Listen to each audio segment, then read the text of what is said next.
Welcome back, ladies and gentlemen. This is episode number 13 of the Nobody Entertainment Podcast. Lucky number 13. I'm Nobody James, and with me, as always, is Nobody John. John, how has your week been?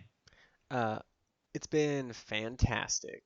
Oh, you gained 2 pounds, and Why you gotta bring that stuff up? we got to start there. We I always have to can't start there. confide in you anymore. That's okay.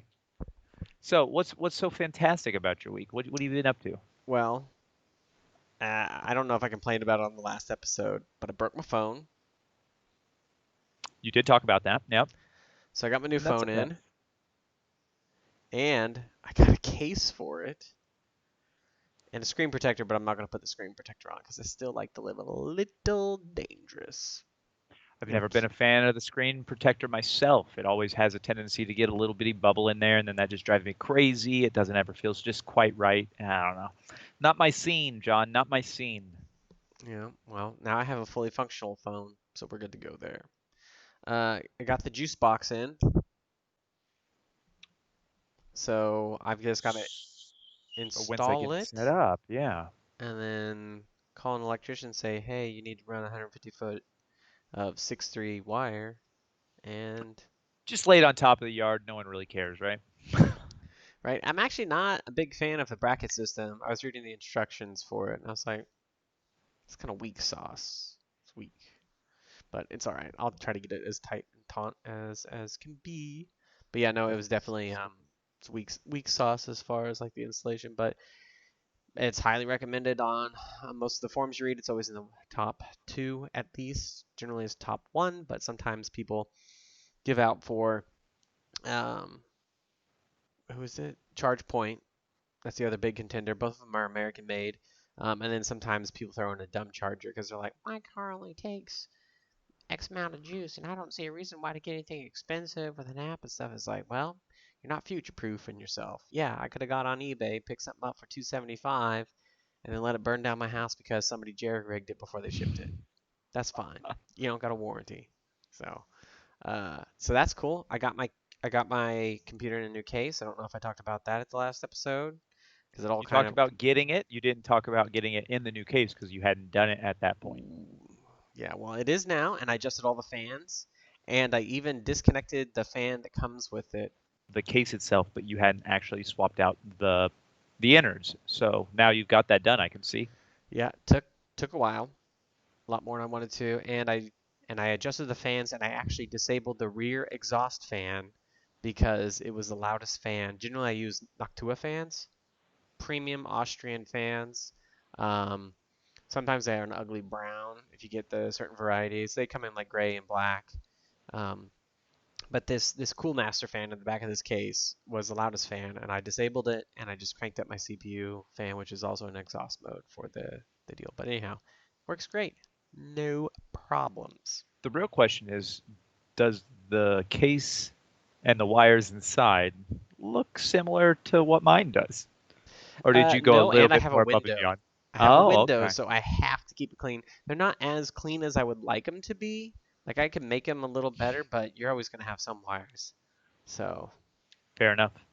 Fair enough. Well, John, I've had a pretty exciting week myself. I'm going to go into this for just a second. I don't remember if I talked about it last week. I know I was doing it during the recording, but I did get my PS5 pre-ordered last week. I ended up mm-hmm. having to go with a little bit of a bundle from GameStop, but hey, I was more than happy to do it because it was all items that I was going to be You purchasing mean you went anyway. up a bundle? I did. I did. Now, here's the problem, right? I'm a little bit of a tech nerd. I like having the new exciting things. Not so much on the PC side. I let you take care of me for that. But Tuesday, which would have been literally yesterday, actually, they released the pre orders for the Xbox Series X. And I had a little bit of a personal inner turmoil. I had to roll around and decide if I was going to actually pre order it or not. I decided ultimately I'm not going to do it. Good. And then I did it. So I do have the Xbox Series X pre-ordered as well. I still have time. I haven't decided yet if I'm going to keep it, but I think I've probably fallen in the camp that I'm going to because of this Bethesda purchase from Microsoft. I don't That's know if you've heard about it. big. That's That's big. a big deal. $7.5 billion. My thought on the matter is that they're probably going to be still releasing those games multi-platform. I mean, Xbox's whole mantra has been user-friendly, play anywhere, et cetera, et cetera. And why, if they were going to spend $7.5 billion, would they not want to release those games on every possible platform? I was doing the math on it, and Skyrim alone, and this is rough guesstimation, but Skyrim alone would have brought Microsoft $400 million from the PlayStation 4, no, I'm sorry, PlayStation 3 purchases exclusively, if they had owned them at that time. So I know 400 million doesn't scratch the surface for a 7.5 billion dollar purchase, but you have to think about Elder Scrolls. Uh, Morrowind. I mean, that was before, but well, Skyrim was 4, right? No, no, no. no. Well, Morrowind was yes. 3. Skyrim was 5, I think. And then so Elder Scrolls 6, Starfield, Doom, whatever the next one would be. um, it's crazy. It's crazy. All the properties, all the money they would make. They would get $2 billion back from Sony off of 5 games. Well, they need to make some money and get their gaming stuff back on, because I mean, like, what have they had? Nothing. Gears. That's it. And that's not, that was lackluster. I mean, I played it, so. but the problem is with this Xbox Game Pass, these games, these $1 billion franchises and these 100 million plus budget games released from Bethesda are going to be able to be bought or played for $15 a month. Yep. That's not going to make up shit. They're doing So more it, of a subscription model. exactly. They want you on it. They want you on the low cost system. They want you to be using their servers in the background, and they're gonna get you hooked for life. And I get it, and that's going to bring in a good deal of money. I think the last thing I saw was 15 million users were actually under the Game Pass umbrella, and at $15 a month, I mean that's a pretty penny, but it doesn't even pay off one release. I mean, if you release Elder Scrolls 6, which is easily 150 $200 million game, I mean you're going to be releasing one of those big releases a year. You know what I'm saying? Not even just from Bethesda, but I mean, just to make money, they're going to have to be releasing one a year, and then everything else has got to be trivial and unnecessary. So it almost seems like a no-brainer to me that they are absolutely going to be releasing cross-platform, and that's been the big debate online right now because obviously we don't know at this point. I mean, Sony actually has the exclusive rights, or I mean, I limited exclusive rights to at least 2 Too. Bethesda games right now, and that's obviously going to still be in play. That's already a paid for and supposed to be really soon released, at least one of them. But we'll see how it goes in the future. But after I saw the Bethesda thing, I was just like, if I could play these games on Game Pass for $15, uh, I'm gonna I'm gonna go ahead and get this Series X because ultimately it's gonna be saving me some money. Well, you can also probably play them on PC with the subscription. That's how you play Gears, correct? No, I So, played it on the Xbox, but it was crossplay. oh yeah, I forgot about that. But I mean, like, you could still have access to that game on the PC with the Game Pass. Like, that's the That's thing. true. That is true. And I don't know. Like I said, I'm a bit of a tech nerd. I want to be able to talk about the new exciting stuff coming from Xbox, but You just like to ultimately, have something new in your hand. You like that's true. Just fiddling something them. new. You're like, It's not untrue. With the Xbox One specifically, it was actually released a few months before my youngest daughter was born, and we were. This makes me look like a huge piece of shit, but you know what? It's true. I am. We were in the hospital. My wife gave birth, and I was just killing time. And I was like, I'm gonna check Craigslist. I started scrolling through, just looking for some Xbox deals, and I found a really good price because that system was released for $500, and I found it for 300 with 2 games and so on. And I was like, you know what? I'm gonna go ahead and go for it. So I hit him up, and then I was like, hey babe, I'm gonna run home and take a shower, and then I went and bought it. So kind of a similar situation here. I was at work and I was waffling between pre-ordering or not pre-ordering, and then finally I was able to get it into a cart and able to get it pre-ordered. And I was just like, I came home because I told Vicky I wasn't going to pre-order, and then I was like, I told her a couple big Xbox stories like the Bethesda thing and how the pre-order sold out quick, and how apparently the Xbox One X it increased in sales by 750% in one day because people didn't know what they were buying because the naming convention for the system is absolutely stupid. Yep. Um, but and I was like in the middle of these stories, I was like, and I pre-ordered the Xbox. But other than that, and she's like, wait, what? You try to slip it in. Yeah, but she was okay with it, so I'll probably hang on to it. Be you know console agnostic and ride the line. That way I can have a foot in both camps and all three camps really, because I have the Switch as well. Not be the fanboy that everybody else wants to be. Yeah. So that's fun, at least. Um, with that, your Chiefs played terribly, but they ended up eking one out. It was a stress. It was stressful. I'm not gonna lie. And Pack, Butker, go I ahead. mean, like we got a kicker, 3 for That's 3, true. baby. That's true. You got a kicker, you got a quarterback, you got some No offensive receivers. line. No, not Yeah, yeah, yeah. offensive line for sure. Yeah, you need to work there. But Packers, on the other hand, they played perfectly with the exception of the first 10 minutes of the game or so. Everything came back, and we go up against a really tough team this week, playing the Saints in New Orleans. Although they did just lose against your Raiders, so we'll see how that one goes. You guys play the Ravens this week, so it's Easy gonna be rough peasy. all around. Yeah, No, it's easy peasy. I guess. We got the hard one out of the way, which was the Chargers. That's my story. Your hard one is the Chargers. Yeah, that was it. That's gonna be interesting, I reckon. We'll find out, won't we?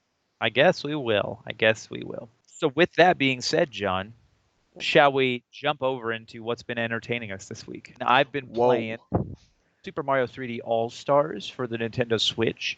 This Yeah. is a compilation of uh, Super Mario 64, Super Mario Sunshine, and then Super Mario Galaxy. Is I this don't the know one how with you the debug cubes in it or something that people were complaining about? know anything about that. What's the story there? I don't know. There's a level in the All Stars on the Switch where there was like debug cubes in a level or something, and people were really upset about it. And I was like, okay, cool. Well, I've not personally heard anything about it, but I'm not going to say that it's not a possibility. I will say, as a whole, for the actual collection, they did a miserable job of doing any upgrades or anything along the lines. I mean, ultimately, it's just a very paint by numbers port across the board. So This if is the you, one that's released for limited time, right? yeah, it's supposedly, yeah. They said they're only going to have it available until like March or something like that, and maybe not even that long. I could be wrong, but I think the limited supply was actually only the physical copy. And again, I might be misrepresenting that information, but I think it is just the physical copy, and it's creating artificial, limitations. So collectors' items, people snatching them up, thinking they might be able to resell them in the future for a Put on profit. eBay.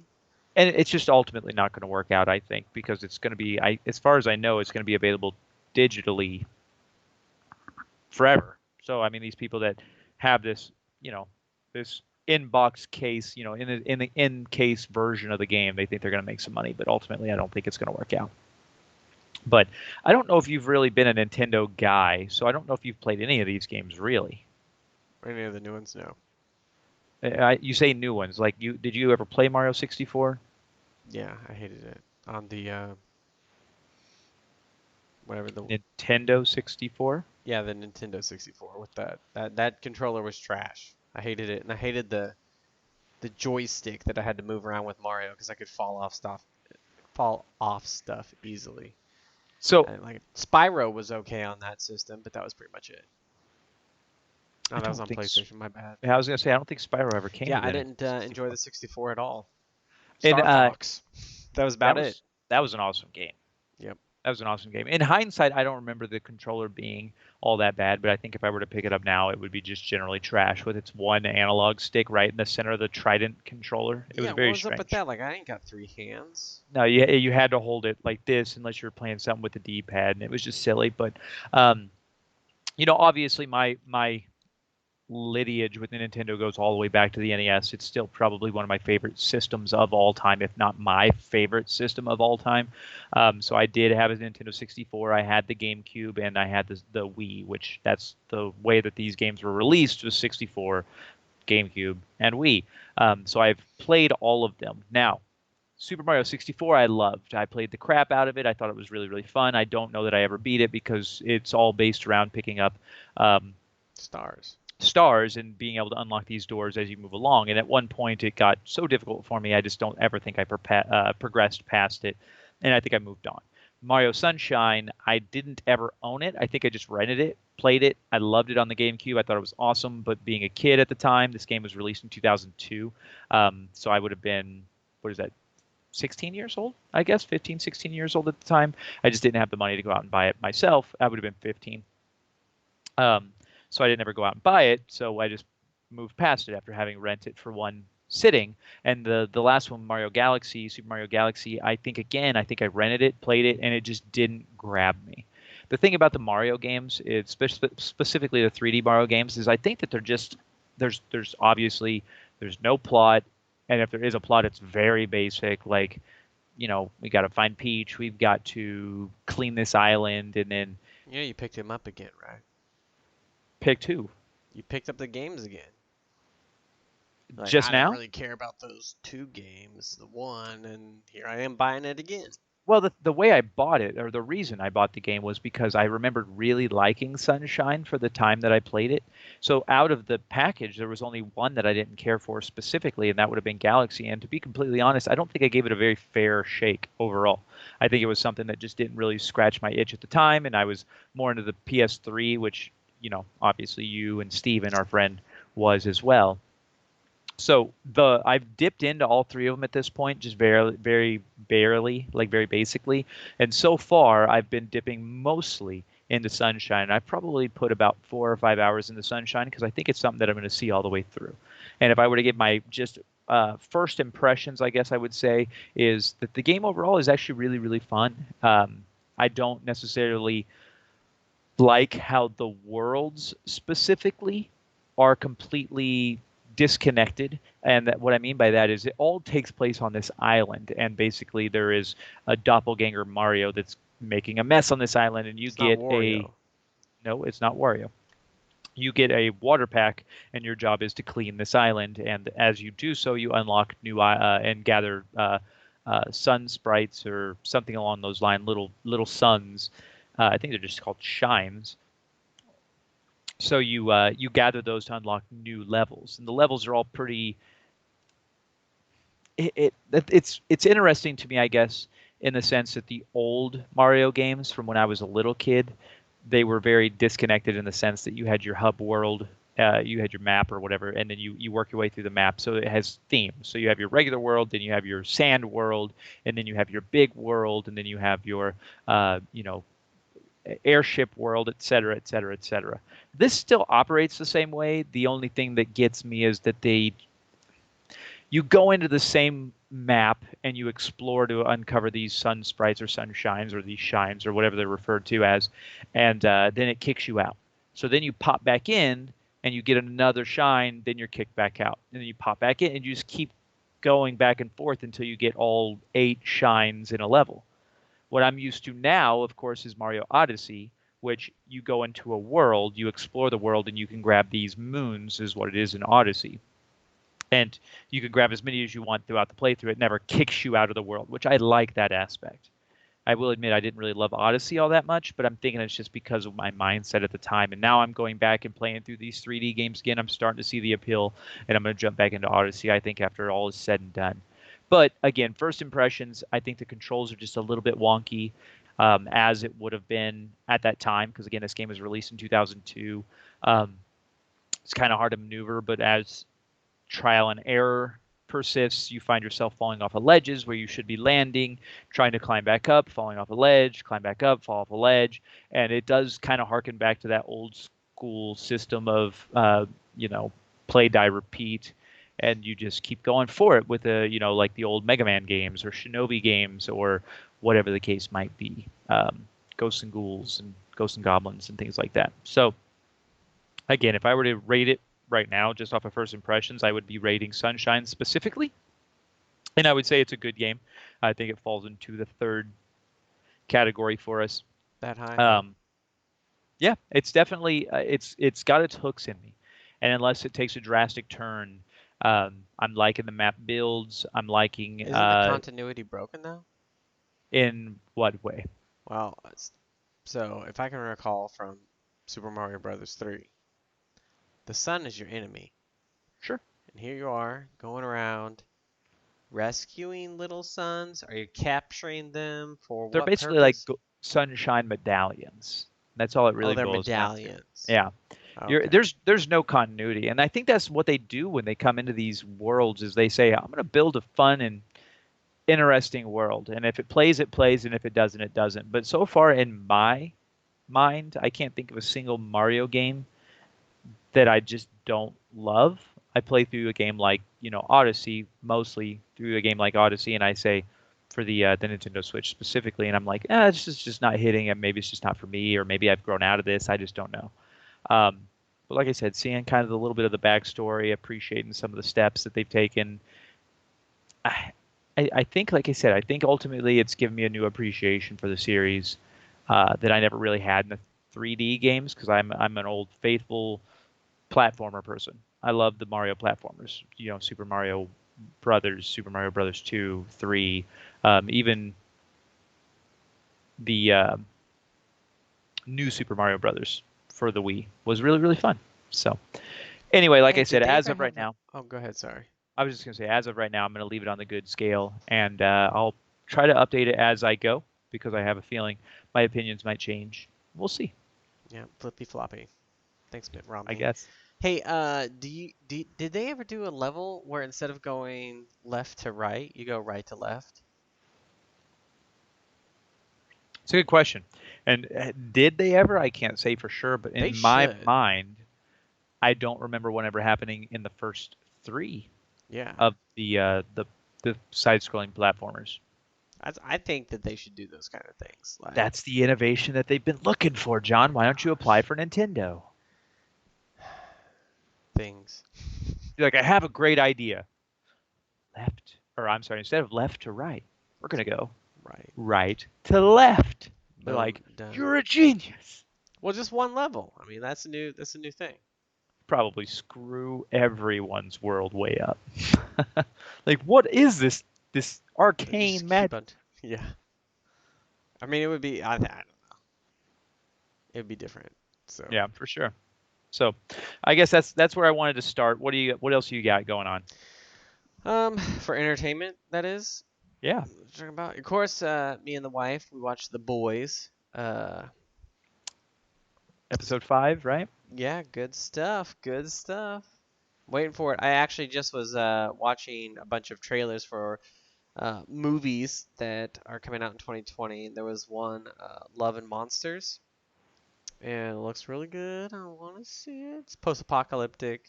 Yeah, you're gonna have to look it up. We'll talk about it later because it's not Yeah, out yet, so I haven't watched it. But I I did don't know watch if the I've ever trailer. really messed with that or even know what it is. It's coming out, and it's on my list. It made the list. It made the list. So I've been fiending to play a little bit more Vermintide, but I can't get a group together. I know you hit me up last night, but I had to rebuild my toilet. The whole flushing system went out. It was draining all of the On the I don't floor. know. No, no, no. This just the actual tank itself was just Oh, constantly running. So the okay. the rubber seals were worn, and I ended up having to replace the entire innards, and it was just a whole thing. So I went to Home Depot 4 different times because I just bought the little rubber rings first, and then I figured out I had to take it all apart. And as you touch those rubber fittings, They the got like black was yeah, they were like literally deteriorating. So I was like, well, I just got to replace the whole thing. So ultimately, I just had to take the whole thing apart. just buy a $14 piece. It's actually pretty nice. Yeah, it was exactly 20. Yeah, it was $21, and I was able to replace all of the insides of the toilet. We should be good to go. It's all put back together and runs smooth. Yeah, So, I've had to replace those before, but I thought you so were you talking about like the wax ring around the bottom. I was like, oh, no, I think we're gonna have to do that to the downstairs toilet though, because it seems like it's having a little bit of leaking. Either that or my daughters don't know how to urinate. Um, but one way or another, it's got some seepage, and it's not an ideal scenario. So. But I do want to just back up for a second because you just glossed right over episode 5 of The Boys. I'm not wanting to go oh, into can we talk too. about it? I mean, I don't want to go into too deep of spoilers. Maybe we can because again, we're not really blowing them away. So again, spoilers for the boys, but I just want to do a quick recap here, just real quick. It all Okay. kind of runs together in my mind. But this is my least favorite episode that they've had so far, I think. I don't think it's my least favorite. It's You're just upset still because Starlight and Huey kind of called it quits. yeah, but they did that in episode 4. That was episode 4? Yeah, episode 5 is it's mostly just the ending that I don't like because I like this dynamic between Stormfront and uh, Home Homelander. Homelander. I'm blanking on their names. I was thinking Homefront. That's not their name. Yeah, I liked the dynamic between them fighting, and now all of a sudden they're fucking while flying around in the air. And I thought that whole ending, Burn me, hit me, punch me. yeah, it was kind of stupid. Like You I knew they were understand going to this. do that. I knew they I were going to do that. based on the trailer. No, I mean, like, so Homelander has been like, boning normies, right? He needs something. He needs to I think feel he's been alive. raping normies, is what he's been Yeah, doing. well, I mean, yeah. Anyhow, so he doesn't have an equal, never has had an equal. He does like a lady in power. That one lady, I can't remember her name. Um, that had Maeve, Queen Maeve, no, the lesbian. no. It's the lady who was in charge of them for a while till he killed Oh her, yeah, burned out Elizabeth her eyes. Shue. I'll have to think of her name. Yeah. So he likes a strong woman, and here she comes in. She kind of takes a handle on everything, and I feel Sure. like he wants that woman in control. He's got mommy issues That's for a sure. fact. That's a fact because he's drinking the milk. He's obsessed with the baby thing. He's I mean that whole Boobies. yeah, and she's just like I'll take care of you, and then all of a sudden she's in love with Stormfront, or he's in love with Stormfront, and it's Yep. just He likes a strong woman, which there's nothing wrong with that, but he's got mommy issues through and through. So, um, I I was like, yeah, they're gonna hook up. They're gonna hook well, up, and I'm just go ahead. I was gonna say I don't mind necessarily. I guess that they hook up, but I just don't like that he's so. It's seeming to me like his character is becoming just a little bit on the shallow side. I would like to see him stay with that like I want to be in control, I want to be in power move, which in reality he just wants to be loved is all it is. And I also didn't like. I mean, just the other two things specifically in the episode I didn't like when he lands to try to defuse the situation wherever he accidentally did the collateral damage in the terrorist killing, right? Mm-hmm. He lands and he's trying to talk them down. They start hating him, and then he just starts lasering the crowd. And I thought that scene specifically was really cool, and I thought it was impactful in a sense, like how the crap are they going to come back from this, right? Right. And it was just in his mind. And I know I hate those kinds of scenes now in my life because I know it's a situation specifically where it's like, hey, I have a really cool idea, and we want to show the crowd or we want to show the viewers, right? So like, what would happen if he was, eye lasering a group of 3,000 people or whatever the case is. And you see that, but then they're like, yeah, but we can't really come back from that. Then he would just be a villain, so we can't do it. But we still want to show him, so let's put it in here. Yeah. And it's just that's not really been the case in my memory at least in all of the 13 episodes of this show that we've watched so far. It's all been literal. You see crazy shit, but it's all literal. It's not figurative, it's not imaginary. And I didn't love that. And then the last thing that just Well, what irked about me, Huey seeing his dead girlfriend around everywhere? that's has that I don't remember him seeing his dead He's girlfriend. seen her. I don't They've know. held conversations. I don't think so. Yep. When? I don't Season remember this. season 2. Yeah, I guess I have to go back and see it again, but I don't remember this at all. It's all right. It's all right. We all Um, make mistakes. We all forget. but even then, I guess it does. Even that would transition in the sense that it shows Huey's need for. I guess He it's needs his mental. resolution is what he His yeah, needs. his mental breakdown, and Yeah, because he I, confesses to Butcher that he's thought about suicide a for lot. sure, for sure. The last thing is the fight with Black Noir. I know that he comes into the house, he trips a few explosive bombs, then he's fine, and then he just slaps a few people around, and that's the end. I was hoping to see a little bit more from that fight. I didn't think they were going to necessarily be able to go toe to toe, but I thought maybe they'd be able to outsmart him and you know do something. Well, it still kind of brings up like, what the hell's up with Black Noir. He maybe he's like some kind of like grotesque looking undead person because that one flame terrorist, Flamey is what I'll call him, burned a huge chunk out, and he was just like, whatever. Yeah, it showed Like his face. Like, it was like kind of scarred or like a bone.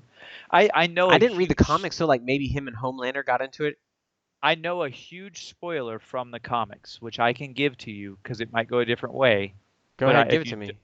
are you sure you want it? Because I it might just be. asked for it. All right, I'm gonna Don't give make it me all. repeat I'm myself. gonna give it all to you, John.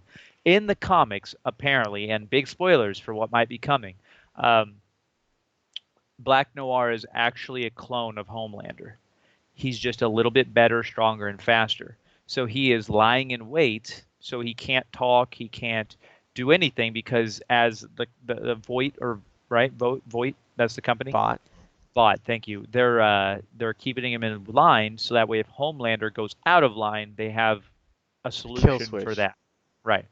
And so while he's in that state, he doesn't talk, he doesn't interact with anybody. He's basically just a robot, but he's a living person, and he goes insane.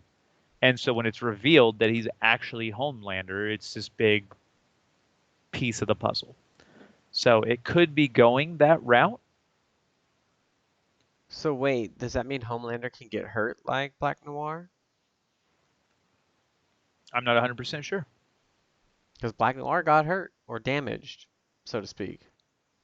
Yeah, it seems that he has regenerative powers. But Something that maybe that Homelander doesn't. Homelander seems Superman. He's impervious. right. Some a theory I saw was that it was maybe Billy the Butcher's brother because they brought him up in this latest episode, and it doesn't really seem to go anywhere. But Hmm. it's might be revealed later on that this is his brother, and that might be a good way to end the season considering it left us hanging on a big Billy the Butcher um, or Billy Butcher uh, cliffhanger at the end of the last season. With his son, Yeah. wife, and Um. whatnot. So what do you Not think of? his son, but his wife. Yeah. I don't think he. I don't know. We'll see if he actually ends up adopting or getting that all together. I'm glad they kind of cut that off, though. Yeah, I think they burned that bridge and it's gone. I personally, I liked that motivation for Butch, and I wanted to see that carry on through the season. So I think they cut it off just a little too soon. Hmm. But I liked, I liked that whole Homelander shoving his son off the roof thing, and Dark. It's good yeah, that shit stuff. was dark. And then you see him actually having powers. I thought that was cool. And then I liked the mother's resolution in the sense that like, hey, this is my son, and I'm not going to leave him. And he's like, he's a freak. Yeah. Well, he And is. which I understand where he's coming from, but at the same time, all you're doing is setting up another Homelander, so she needs to stay there. So I don't think we're done with her character, but I'm interested to see where that does go. So what about Queen Maeve going to the Deep? Like the Deep is arguably the worst superhero. Yeah, Okay? well, yeah, for He sure. talks to fish. Yeah, he's the Aquaman, obviously, and He doesn't have super strength, right? well, I think that he does because there's the only time we really see it is him and Starlight in season one do go into a warehouse and they fight, and he's kind of tossing bad guys around. So I think he still has the strength, but he is. Um, He's not great.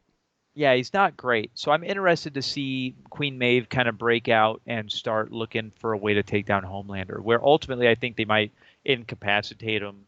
I And think they're then, going to use the church. She's there to coerce the church because the church has other superheroes with them. oh, for sure. Yeah, Hawkeye, the Hawkeye of the Yeah. group. Yeah. So I think they're going to try. I think maybe that's her goal. Right. And I can see that. And I'm interested to see where that goes. I think ultimately they might, like I said, incapacitate Homelander, find a weakness, whatever the case is, and then realize, oh, Stormfront's the real bad guy. So then maybe Homelander kind of flips on Stormfront. They take her out by the end of this season. I don't think she's going to be around by the end of this season. I think. She's the big bad. So here's the deal. Homelander is still out for himself. Oh, for sure. She's going to slip up. And this is how it always is. She's going to slip up, and he's going to be there to save the day, and he's going to murder her. He's going to take her out. Now, it's going to be hard for him, but Get he's back in going the to, public's good graces. yep, Sure. he's going to take her out. He's the only one to do it. She's going to slip up because she's one of those, crazy racists from the 60s or maybe beforehand. I don't know how old she actually is. because they said that the Nazis were developing this juice a True. long time Yeah. ago. So who knows how old she is? But I think that's how they're gonna take it. Homelander's gonna have to take her out. He's still a douchebag, and he's gonna do it to self-interest, like sacrifice her for his own greater good. Because he's got a bone to pick with her. He's got a Oh, bone for to give sure. her and a bone to pick with her. Or maybe they have a kid, and that's where it goes. No. No, I don't know. Like I said, I'm not down on this season. I'm not down on it. Like I said, overall, I'm still putting it in the good category for this season. Whereas I think the last season was gaga. I think the last 3 episodes could tie together in some way to really bring it back to the forefront, make me want to love it again. And I'm enjoying every episode. I'm waiting with bated breath to I know watch what your each problem and every is. one. You're sad about Frenchie and the Wolverine lady. Yeah, what is her name? Mako or something like that? Yeah, something like that. I don't need that anymore. I don't. I think that's the most played out plot line that exists in the show. I'd like to see them reel that in or figure out what's going on. I like the fact that she's this hitman for this like Russian or Czechoslovakian crime. Albanians. Yeah, sure. So this Albanian. That's another. That's a mild thing. Um, I know, like, I know the violence is gratuitous and over the top in this show, and it always has been, right? And I felt like all of the first season's violence had a place. This season feels like it doesn't need it in certain places, but it's interjecting it just to remind you of the tone, and I don't love that. Like What are you talking about? Like When Stormfront goes on her crazy uh, murder spree when she's chasing that terrorist, right? And she ends up throwing the dude against the corner and it blasts him to pieces or like busts him up and blood squirt. That's fine. Or even when she like rips the dude's head off, I think it like or breaks his neck or whatever she ends up doing. mhm. All of that's fine. All But this minorities too. where yeah, oh, for sure. But whenever she like I'm probably saying her name wrong. It's Mako or something like that. Um, when she goes in and like literally rips the dude's face off, it makes me go, oh, like, oh God, so it's effective, but it's not necessary in that moment. I mean, that's No, I, gratuitous for the sake of being gratuitous, which is just, well, she might be just broken as a person. that's fine, but you still, I mean, she just Yeah, doesn't, I mean, like I've never been a does she show that, mob right? boss. I've never been like, okay, I need you to send a message. I need you to kill these guys or whatever, and send a message to the rest of them. And if you go in there and you're like, oh, dude, my hitman's or my side dude got his face ripped off, that's a pretty good message. So I can suspend my belief a little bit. That I it don't was know. just gratuitous for a gratuitous reason. I'll tell you what they are doing though. They are splitting up every love thing except for Maeve. Maeve and her girl. Well, I The do like Huey how and they are Starlight keeping that gone. together. Yeah. You've got the butcher and his Kamiko is her name. Kamiko. wife gone. They split that up, right? So who are they getting together? Maeve and his lady. They're getting together. Homelander and his broad. Who else? Who else is I mean, getting together? Starlight and Huey are doing the on and off again thing to keep you No, interested. dude, they're They're done. gonna be together, They're or one of done. them is gonna die this season. Starlight, hopefully. I like Starlight.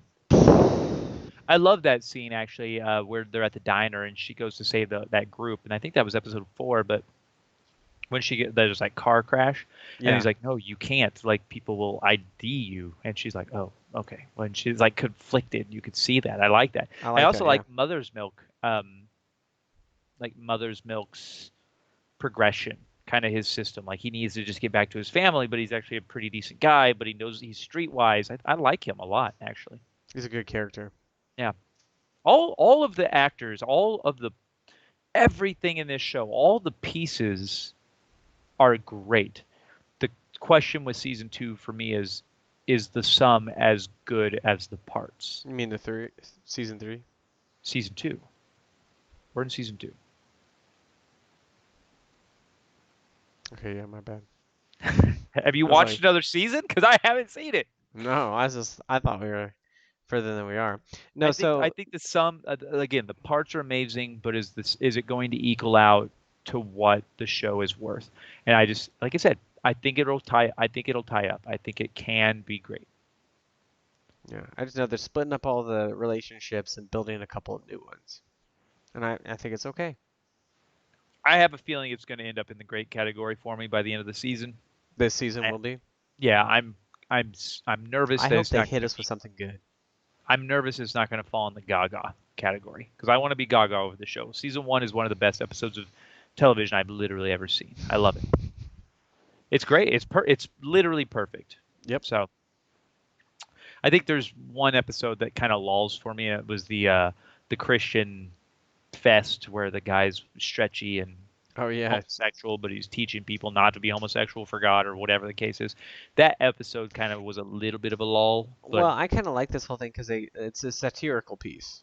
for Like they sure, make fun of things all the time in for there, sure. like that's happening in our society. So I appreciate it for that. Well, we can move on from the boys. I'm interested and anxious to see episode six. We only have three more episodes, and then we're done with this show for probably another year or so. But Or more. or more. You're right. You're right about that. It's already been greenlit for season three, but it's gonna be a little ways away. But I did actually just end up watching a movie that came out on Netflix last week. It's called The Devil All the Time. Have you heard of this thing? Mm-mm. So this movie is again released directly on Netflix on September 16th of 2020. It stars Tom Holland, Robert Pattinson, Bill Skarsgård, Sebastian Stan. The the cast is stacked, and I'm not sure if you know who all these people are, but Robert Pattinson is the new Batman. Tom Holland plays Spider-Man in the most recent Avengers movies. Bill Skarsgård plays It in the remake of the It I franchise. haven't even seen those. Sebastian Stan plays the Winter Soldier, What's this and show called? this movie is called The Devil All the Time, and it's a Netflix release. It's the brief synopsis says a young man is devoted to protecting his loved ones in a town full of corruption and sinister characters. It's directed by Antonio Campos, which I'm not 100% sure what he has directed. Let me pull him up real quick. Apparently, he has directed Martha Marcy May Marlene, which is something I actually want to watch from 2011, but I have not seen it. And then a couple other movies I've never even heard of. So overall, for me, and I think the majority of people, kind of a relative unknown. All right, so the way that this movie works out is it starts out in the sense that Bill Skarsgård's character is a dad returning from war who ends up meeting a lady and having a baby, and then he kind of goes crazy and eventually kills himself. So the son is adopted by this other family, and then it shows kind of from that point on a whole string of corruption and um, weird pieces to fall into place. But I think ultimately it's kind of implied in the name, but the devil all the time. It's kind of a critique and a look into Christianity and like the lengths that people will go and dedicate themselves into a world and follow these people that are corrupt and bad. And they put on a front, but ultimately a lot of these guys are pedophiles, they're rapists, they're just bad people overall. Politicians. It kind of goes into the politics a little bit. There's a sheriff that's running for the position of sheriff, and he's being opposed, so he's dipping into the mob to get some finances, and he's having to go to a couple different lengths and killing a few people, and just it's kind of an interwoven mess. And if you've ever seen, I don't know, I guess the really the really bad movies, but really hokey like Valentine's Day or Love Actually was a movie that's set around Christmas time, and it shows like six different storylines, and then they kind of all interweave Hmm. throughout the ending of the movie. And then he's definitely not that into you, or she's definitely not that into you, or something like that. Is another movie that's just it shows like six different storylines and relationship woes and how they interweave. This one specifically, The Devil All the Time, is a situation where they have three or four different storylines at play, and then at the end of the day, they all kind of interweave, and it ends with a character returning home and then having to do some things that I don't want to spoil the entire thing for you or anybody that might watch this, but ultimately the movie itself is on our scale good. I wanted to see it. The acting is fantastic. I love all of the characters. I love the way the characters play out, but ultimately the storyline itself doesn't go where I need it to. It doesn't become what I want it to, and ultimately the movie itself wasn't what I expected. I thought it was more of a horror movie or a introspective look at what would become maybe a serial killer um, character story or study or whatever the case is, and it really is not that. It goes interesting places. It's an interesting watch. It definitely does not qualify as a fun watch, but it's not something I'm upset to have seen. So that's my stance on that. John, do you have anything else that's been entertaining you, or do I get to go through one more? Uh, You're like, please, God, no. no, yeah. No, I don't have anything that I'd like to share if that's what you're asking. I have two options. I mean, I've got things that entertain me, but I don't want to go to jail. I've got two options, weirdo. Two And options? How do you have options? Either you're getting entertained or you're not. I'm entertained. I'm entertained. I can go one of two ways. Okay. I can go the year 2000 or the year 2017, both of which are films. Which route do you want me to take? 2017. Want to see what you got. Fantastic. What do you got? This is a film set in 2000, not set in, yeah, maybe it's set, I don't know, it's ambiguous, I think, but it came out in 2017. It is a film called Anna and the Apocalypse. Have you heard of this? No. All right. So this is a musical. You into musicals at all? Some. Some. This is starring Ella Hunt, Malcolm Cumming, and Sarah Swire. I'm going to say her name is. I couldn't tell you anything else any of these people have been in. This is a musical around Christmas time about a zombie apocalypse and an outbreak.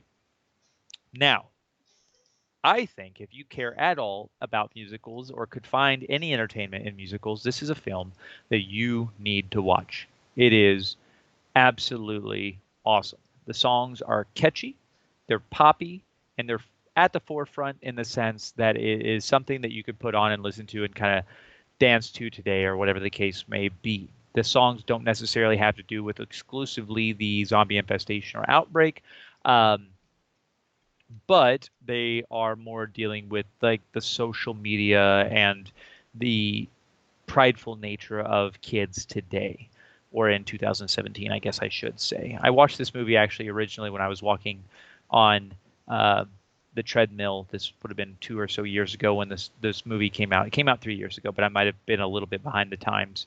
Um, Generally are. the one thing I will say that I think is the negative is the villain of the movie, the human villain of the movie is one of the principals or the new principal, and I think his specific song is a little bit campy and over the top, but it fits into the paradigm of what this movie is. The gore is actually pretty great. The deaths are pretty cool. Did you rewatch this or something? I did. I just rewatched it with my That's what's wife been entertaining you, I a see. few weeks back. We listened to it when we went on our vacation on the way back. I was actually um, we put the soundtrack on before she had seen it, so we listened to the soundtrack on the way back while we were driving. And before each song, I paused it and kind of explained to her what was happening. She's like, "I actually want to see this movie," and she actually likes the zombie movies of all things. She doesn't like horror, but she tends to like zombie movies.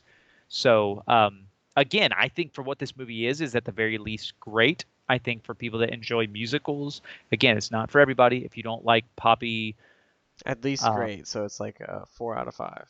yeah, it's at least great. I would personally, I think I'm gaga for this movie. I love the music in it. I think the visuals are great. I think the killing, the action, the fun is just all there, and I think the acting is just fantastic. I don't have anything really bad to say except for the, like I said, the campy nature of the villain, and he's fine. It's just his song specifically is a little much. Like he should have reeled it in just a bit. Not him, it's the Not director. not him, but well, I don't know. I think they probably gave it like 3 runs and finally were like, all right, this is all you got We're for me. done. I We can't guess listen this to is that where we're again. at. Yeah, I think you should watch it. Do you like zombie movies? Yeah. Do you like Christmas movies? You hate Christmas. Yep. Um, but it's even perfect. This is even better because the best friend dies. Spoiler alert. Can't even watch it now. You just ruined it for me. So I think you should check it out. I Well, think you should. I might just have to do that. I do have a ever expanding list of films and series that I need to watch. Do you have Hulu? Yep, got it through my wife. That's why I married her. Hulu. This is on Hulu, and if she likes any kind of musicals, she would have It's fun also with on this. Amazon Prime. I'll probably watch it from that. That way I don't Amazon have to watch Prime for free or rentable? free. That Okay. way I don't have to watch commercials. There's not commercials on Hulu. There are unless you pay for the premium. Oh, so you don't pay the premium. No, It's like $3 extra and you get rid of commercials. not I doing thought it. then you should divorce your wife because I she don't brought pay you in that under bill, false so pretenses, John. Under false pretenses. is Done. it? Cut her off. Cut her off. Bye. I'm out. All right, John, I have other things that have been entertaining me. I could go on. I could go Uh, on. I don't understand like what you do with your time, or what's maybe you just spend it differently. I do read a lot of like news articles and stuff like that, so maybe that's where I'm spending my time. See, at your downtime, you come home, you sit down in front of a computer, Is right? that what happens? And you play catch up on the world. I Oh, don't do that shit. I do a couple of different things here. I lay down. I when I go to bed, I put on a movie. If it catches my interest, I pick it up later. I never sit down and watch the movie all the way through. I'll watch 20, 30 minutes of it and fall asleep. Wake up the next day, go to work if or don't if I'm off. And I'm like, that was a great movie. I need to go back and watch that. Like this movie that I'm going to talk about right now. I'm going to give you a bonus. I'm going to give you a bonus is of that what's what been this entertaining me. is? Have you ever seen the movie The Replacements, John? Yes. All right, so this movie was released in 2000, starring Keanu Reeves, Gene Hackman. I mean, the list goes on. I could go crazy. John Favreau, I think it's Favreau. Orlando Jones. Whatever happened to Orlando Jones? I don't know. Do you know who that is? He's the Seven Up guy. He was in Evolution. He was the black dude in Evolution. Yeah. He's great. He's great. So this is your bonus. What's been entertaining me, John? The Replacements is fantastic. It's basically just it's a football movie. It's about a group of football players that go on strike because they want to increase their salary. So they bring in some replacements, some little random people to fill the positions, and one of which is uh, Falco, which is Keanu Reeves' character, and he is a old college ball star, and he kind of burned out early, so they bring him back in, and they're just coming in to play 4 games while they settle this uh, wage dispute. And have you seen this? I don't remember if you said yes or Yeah. no. Yeah. It's been a while, It's but yes, I've it's seen it. fucking awesome. It is an awesome movie. It is an early 2000s comedy, and the football pieces of the puzzle don't make sense. They're throwing up on the field. They're smoking on the field. It's very much There's only that a one, the kicker. Isn't the kicker the guy that smokes? yeah, he's like a Welsh guy or whatever the case Yeah, I is. mean, he's like, He's awesome. he's He's special teams. hilarious. It's making fun of football too, because the special teams they don't really do anything until they need to be doing something, except for Butker, cause I mean he awesome. But so But in like this, special teams but are in just this like movie, they can do whatever. they got the quarterback holding the ball for the kicker. They got um they got the quarterback playing on defense sometimes. Like it just like I said, the football thing it doesn't make any sense. But the characters that they bring in are fun, varied, and just it's. I'm going to put this out there. I think the American comedy died around this time, right? They put jokes and gigs, or I'm sorry, gags in this film that are fly by night. Like if you don't pay attention, you don't notice them. They don't zoom in and they don't repeat it and they don't just focus on it. It's a quick gag and they move on because there's so many funny little pieces. And it's just a coming of age, it's a team coming together, and it's really just a fun movie. I'm sorry, John. Well, I'm trying to think of like another like I would have never thought of it unless you brought it up. But I'm trying to think of another a more recent movie that I was like that is hilarious. There's a lot of movies today that I find hilarious. So I'm Super gonna bad. Pineapple well, Express. yeah, Pineapple Express I is was I was getting ready to But say they're all Seth Rogen joints, all of them. They're like Neighbors, Neighbors 2, like you said, Pineapple Express. Um, dude, Pineapple Express is above all of those. You know it, I know it. sure, and they're hilarious, but they What do you are mean, like sure? in your face comedies. They're like, here's the joke. All right, can you see my hand and only my hand? Because that's the joke. This is the kind of movie specifically like here's everything that's happening, and this is the joke. And I like that aspect. I don't know if that was off screen, but there's the joke in the background. And I like that aspect of it. It's not every joke has to be right in your face. Sometimes they're just in the background. And if you don't catch them, and I'm not saying they're all like this. I'm not saying that they're all huge, hilarious, funny, great things. But this system died years ago. Years ago. Now it's like, oh, he's running and he falls down a hill. Ha ha ha. Oh, he said pussy into the face of a 7-year old. Ha ha ha. That's so funny. You know, that's comedy today. And I'm not saying that it's all bad. I enjoy a good comedy. But like I said, this I'm gonna have to go back and revisit some of these early 2000s movies. You know what I think sucks about comedies? What? You don't get them because you're stupid? Ye- Half the Just time. No, they try to have like a moral something to teach you at the end. Like here's your life lesson. It's like I sure. don't care.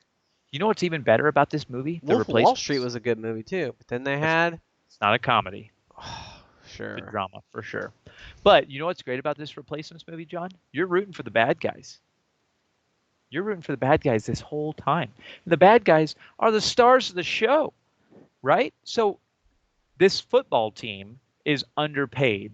So they go on strike to stick it to the man because they're not digging into their pockets to pay these football players what they're worth. You got the number one quarterback in the league sitting out in the last 4 games before the playoffs. That's unheard of. You don't see that happen in the real world. So they hire these scabs. They hire these outsiders to come in and play the game for underpaid, low dollars just to get through the season, right? Then they come in, they're cheating. They're putting like sticky substances on their hand to catch the ball. They're smoking on the field like we talked about. They're running illegal plays. They're hitting like literally punching people out, afterwards, the things that would get players ejected. That doesn't happen. This is the villains. You're rooting for these guys They're not the because villains. they are the villains. No, because you have your preppy star football person That's who it. gets That's it. paid millions of Yeah, dollars, they earned it. They earned it. millions of dollars, and they're gonna sit online because they didn't get their extra John, $3 million bonus. John, And so it's like, How much did Mahomes get paid? He got signed for what, a 5-year contract? I don't know. He got paid big money. $500 million, $100 million a season. You know how much this superstar quarterback makes? $5 million. $5 million. They need to dig a little deeper. That's all I'm saying. The one complaint I have about this movie, two. I have two small complaints. One is they don't sanction the actual legal names of these football teams. So it's the Washington Sentinels. They go with the proper states, but they don't sanction the actual teams, which is fine. Well, it would I cost understand. money. I know that. Two, the only other thing is it's early 2000s, 90s style movies. Occasionally you get the racist or the homophobic or the sexist jabs. I can And go to Walmart and get that. So there's nothing. that's true. That's true, but it doesn't necessarily make it Okay. incredibly, I see what you're yeah. saying. Yeah. Going back to it, you kind of cringe a little when it comes up on screen. It's kind of like now when I watch any movie at all and you see someone give someone a hug and you're like, "Oh, COVID. Why aren't they wearing masks?" Social distance. And I know you feel the same way. You're like, "Oh, you're awfully close. Maybe back up a bit." Like But in real life, yeah. yeah. I So went to a restaurant today and the server didn't have a mask. And I was like, I would have left. I would have absolutely left. it was like that time we were going bike riding. We were at that. It was a Hispanic joint too. Same thing. I Yeah, was they just don't like, care. They don't care. They'll poop on your food and serve it. But the last thing I'll say about the replacements, like I said, I honestly think this is a Gaga movie. I think it's fun. I think it's funny. I think it's entertaining. I think it works for everything that it needs to be. I think the jokes hit. I think the character development, the growth. It's a great movie. It's I'll have literally to not attempt to great. It's a rewatch it. Gaga movie. I get it. If you watch it, you dip in, and it's like, oh, this is an older movie. I don't need to. I don't need to be here for this. I get it. But for me, it's Gaga. So now it's time to transition into our favorite games of all time. John, I'm going to let you start. What is this week's favorite game of all time? So this one is we're gonna have to go. It's not necessarily old school, but I loved it. And it's got a side component. StarCraft, OG, Battle I could Chess. see it. You want to do it? That's fine. Um, it's an RTS. I developed some really nice strategies with the units and the structures that I had, especially playing Terran. I used to go to this. There's this. I'm gonna call it a nerd shop. It's called Changing Hands, downtown. Not Hmm. even on a main drag. It's kind of nowhere. They have books. They have card games. They have Magic the Gathering tournaments there. They have board game tournaments. They have like some action hero miniature things. But they also had 7 PCs there, all land together, and there would be LAN parties. Seven pussies? Is that when you and your PCs. friends were there? Oh, I'm sorry. Never mind. Yeah, no, you were never invited. Anyhow, It's true. so you would pay by the hour. I think it was like $2 or something. It was really cheap. The owner's name is John, by the way. I actually ordered some of the board game stuff through him.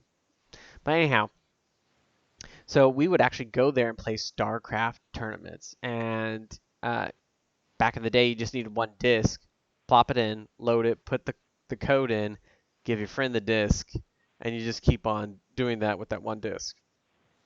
But we played games there, so it was like we're there till 3 o'clock in the morning playing StarCraft. I don't even know why the owner let us do it, but we'd buy snacks from him and stuff like that. Or That's why he let you do it. I remember missing middle school because I was ill, and then Yeah. hooking up uh, my computer to the phone line using the modem and dialing. This is way back nerdum. Not using the internet, not using dial up, but just using your phone, the modem on your computer to dial the telephone number of your friend, and your friend would have his computer hooked up, and it would answer the call, and it was a direct connection via the phone line. Like that kind of like I don't know. We played StarCraft. That's what we did, and it was great. The side, I mean, like okay. So let me go back into the game a little bit more. I'm just talking about my experience, but there are 3 factions primarily. You have the Zerg. I was going to say this. Hold on 1 second before you go into it. And I want you to go back into it. Um, this is the one thing that I think is so interesting about the difference in plays, right? And the difference in play styles. Most of your favorite games of all time are nostalgia based. Like the games that you're picking up and loving are games that you've loved because of events in your world. So like Correct. Turtles in Time, specifically StarCraft, it's because the place that you were when you played these games and who you played them with and how you've played them. I think that's awesome. That is an awesome, awesome place to be. It And kind of builds the experience of a game, though. oh, for I feel sure. like. 100%, and I completely agree with you. And I think that's neat that that's what made that experience for you. So, with that being said, go into it. The Zerg, boom. Okay, so we've got the Zerg. They are your xenomorph. They're not the strongest units. They have specialized units. One of the things that you probably can read about is called Zerg rushing.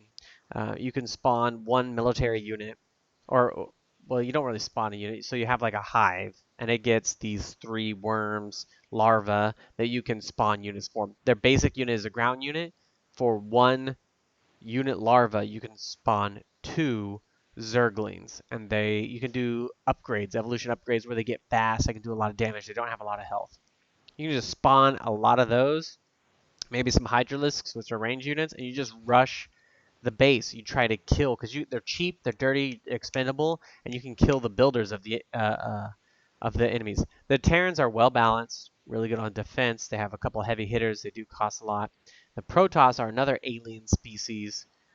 They have high technology. Their units cost the most. They have the most health. I'm including shields in that. Somebody might argue against me. Like it's not actually health. It's got shields and then it takes damage. Whatever. It's health. Um, so they're really balanced. They definitely have different play styles. I don't think. I mean, there might be a few players or a couple of people out there that actually are pretty proficient on all 3 of them, but I think everybody has their favorite. They have their play style, and that suits them the best, and so that is who they are, and that is the race that they will play. All that being said, a really cool aspect that I found of this game was there's this thing called Star Draft, and you could attach different skins to the characters. Like you could have a totally different game. I played Aliens vs Predator on StarCraft with this free mod thing, and just load up the skins. It alters the damages and the world and stuff like that, and it's great. I played Gundam. I was in Gundam like a long time. Gundam Wing. I was into that. I loaded that up on StarDraft. Anyway, so StarCraft with a combination of Star Star Draft, definitely great. I remember buying just like Warcraft 3. I bought multiple copies because I would lose it and I'd have to go to a tournament or something, and I needed it.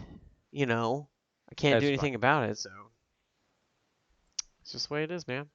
Anyhow, that's my game. That's my choice. StarCraft 1, not 2. 2 was okay. It's not making the list though. I was disappointed with it. They removed my flame bat so they can eat it. Um, take that, Blizzard. They don't Yeah, care. Blizzard. They got my copy, and they This would be got the. Go the ahead. Go ahead. storyline. The Think of. storyline's great. Also, I'm into the story, Isn't and this the game with that woman with like the blade tentacles coming out of her yeah, back? Queen of Blades. The Queen of Blades. That's right. Dwight dresses up with like her on The Office. Yeah, he does. Does I forgot about that. Kerrigan. What was her last name? Kerrigan, Queen of Blades. You know, it's pretty sad, her story, right? She worked for this bad government organization, and then they basically sacrificed her while they were taking out a Zerg Chrysalis. Yeah. She gets captured, and then they basically take over her. That's the exact kind of game that I would love to play with you, but I don't want to because you're going to be so good at it and I have no idea what the fuck I'm doing. It's been a while since I played that game, but yes. Either way, John, it's like riding a bike. It comes right back. Next thing you know, you're just Siege honing tanks me. now. And then you're going to be saying things like, James, I haven't played this game in 17 years. Why aren't you better at it than you are? Like, Right? I've never played it before in my life. Dude, I think it was out on PlayStation 1 or 2 at the time Yeah, as well. I You think can't so. play that game with a controller. It doesn't work. You're up. My week's favorite game of all time is Batman Arkham Asylum. What? Yes. What do you mean, what? What do you mean, what? Have you ever played this game? I was going to. Wait. Batman Arkham Asylum. Was that Shut the up. one that came up on PC and it was trash? No, that was Batman Arkham Knight. I'm gonna look it up. So, You go on. Rocksteady developed these three games. It's Batman Arkham Asylum, Batman Arkham City, and Batman Arkham Knight. Batman Arkham Knight came out as the last one, and that would have only been somewhere in the ballpark of 6 years ago. This game specifically is Batman Arkham Asylum, and it was released in 2009, again, developed by Rocksteady. This game is taking place several years into Batman's reign, and he is delivering the Joker to the asylum, to Arkham Asylum specifically, where a lot of his rogues gallery are currently residing. But little did he know that that is the Joker's plan, and he being the Joker, opens up the asylum and releases all of the villains, and Batman has to work his way through and recapture, decapitate, no, capacitate, and bring these villains to justice. The series as a whole is at the very least great. This game specifically is absolutely gaga. I feel like they take the storyline, they hone it in, and they narrow it down. And they put the big villains in the right places so you face off against a lot of the key players, such as, again, the Joker, Bane, Killer Croc, etc., etc., etc., while also paying homage and letting you focus on some of the lesser known characters. For instance, Scarecrow, which he might not be a lesser known character, but Calendar Man, Tweedledee and Tweedledum, etc., etc., etc. So this game specifically focuses on everything that I love about Batman. Him being kind of a detective, him being a stalker, uh, just kind of creeping up, beating up his prey, then jumping up to a highest peak and hiding, waiting for the next one to come. I personally played this game on the Xbox 360 initially, and it didn't for some reason hold my attention. It's something I dabbled in and then I moved away from. But then I decided to give it another go several years later because I was like, man, I'm a huge Batman fan. Mingle with his just and enough of his rogue gallery to keep you moving. It's narrow enough that you're not just open world kind of flying around doing your own thing, but it is open enough that you get to experience some of his gliding and some of his grappling skills and things like that. This game is fantastic. It is so good. It has been a little while since I've jumped back into it, and from what I remember, I believe Arkham City for me was a bit of a step down because it kind of watered down some of the mechanics to broaden them to more of an open world feeling. Although I do love what it does with the rogues gallery, the villains, Batman's story, etc. And then of course, infamously, Arkham Asylum, nope, sorry, Arkham Knight delves into the Batmobile and the tank a little bit too much, and that takes up a good probably 20 to 30% of the game, which is arguably too much, but I still really enjoyed Arkham Knight. So this game, like I said, although it is quick and easy and something we can just move right through, it's fantastic. If you like a good third-person action beat 'em up starring one of the greatest superheroes of all time, We already been through this. He's not a superhero. you're a stupid hero. That's all I have to say about that. This thing currently has a 10 out of 10 on Steam. It's 95% liked by all Google users. It's gorgeous. It's amazing. It's beautiful. It absolutely holds up today. IMO, I love it. Now I might go play that tonight. I don't know. It's great. It's great. It It's it scary. It's scary. There's scary moments in it, John. It transcends. you know what I think they need? They need a Batman GTA. It's basically what Arkham Knight was, except he can only drive his Batmobile. But Batman doesn't really go around just stealing. No, not stealing cars, but you're going around busting the gangs that steal the cars, breaking up the hood rats and stuff like that. Maybe you find, like through the detective work, you find out that one of the gangs is loyal to maybe a big bad guy, a bigger Yeah, gangster that's you like should the play Joker or these something like games, that. John. You should Hmm? play these games. You should play these games. It starts out a little more narrow, I like I can't said with even Arkham play the Asylum. games I own. I know you've been playing Shadow of War for 9 months now. I mean, I dip in, I dip out. I didn't even beat the XCOM 2 Chimera. I didn't. Crimea. Yeah, I kept on saying that. See, No, that's it's the thing. like it Like, was a decent game, but didn't grab you. it didn't grab me, and I spent too much money on it. Maybe I'll circle back around to it at some point. Like XCOM 2, I loved it. I thought it was great. It was stressful. XCOM 2, well, actually, it's a standalone. But the Chimera, I didn't. Nothing of it. I mean, like it gave more on the story. It expanded upon the universe, but it wasn't anything that was great about it. They added this breaching ability, but it's just like multiple. It's nope. Well, maybe that's why it's not one of your favorite games of all time. And maybe that's why this has been the Nobody Entertainment Podcast, episode number 13. John, Lucky 13. lucky number 13, hit us with a little bit of that beautiful wisdom that you like to bring to the table. If you have two $1 bills, it's worth less than one $2 bill. I guess that's probably true. So just remember that you can be a nobody and everybody is a somebody. And we will see you next week.